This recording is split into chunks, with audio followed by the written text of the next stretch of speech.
Nicole, the math lady.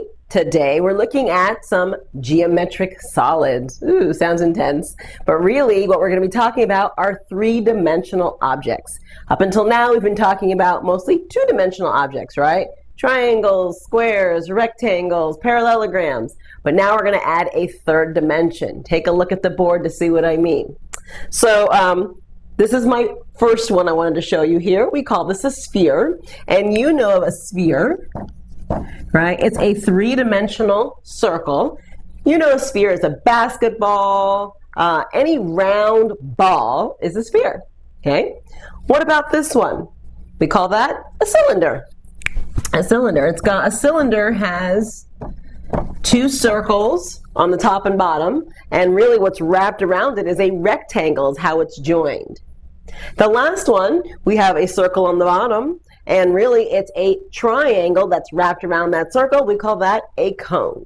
So these three, a sphere, cylinder, and cone, are our geometric solids that have curved edges, right? They have a circle as part of their design. Let me introduce you to a few more shapes. These are all shapes that have flat surfaces, which means there are no curved angles in these shapes. Another name we have for them is called polyhedrons. Polyhedrons. So you might know this as a cube, right? It's based off of a square.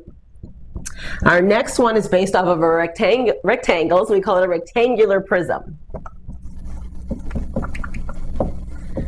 Okay, and then the next one is based off of a triangle. We call that a triangular prism. And the last one is based off of a triangle, and it has a base that's a square. We call that a pyramid.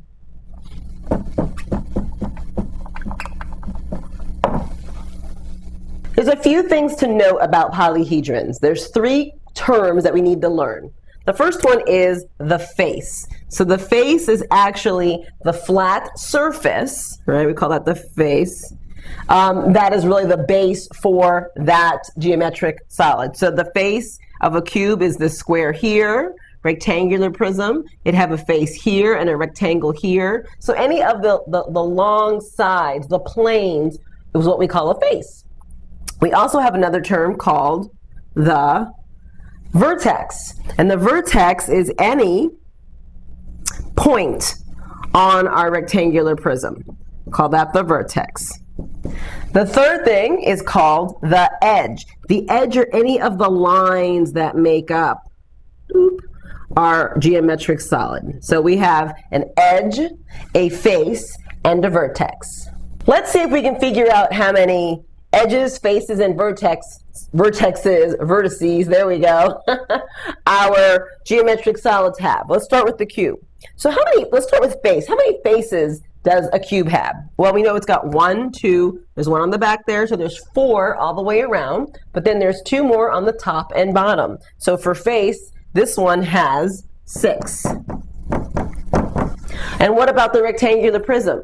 1 in the front, 1 in the back, and the same thing, there's 4. So there are still also 6 faces on a rectangular prism. What about a triangular prism? Well, its base is a 3-sided triangle. So there's a face here and here, 1, 2, and then 1, 2, 3. That's 5. And for a pyramid, how many faces do we have? We've got 1, 2, 3, 4, and 1 on the bottom, which is 5. What about vertices? Start with the cube. We've got 1, 2, 3, 4, 5, 6, 7, 8. 8 vertices.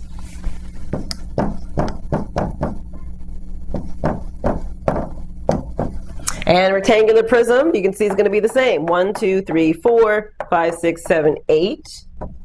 Triangular prism, 1, 2, 3, 4, 5, 6.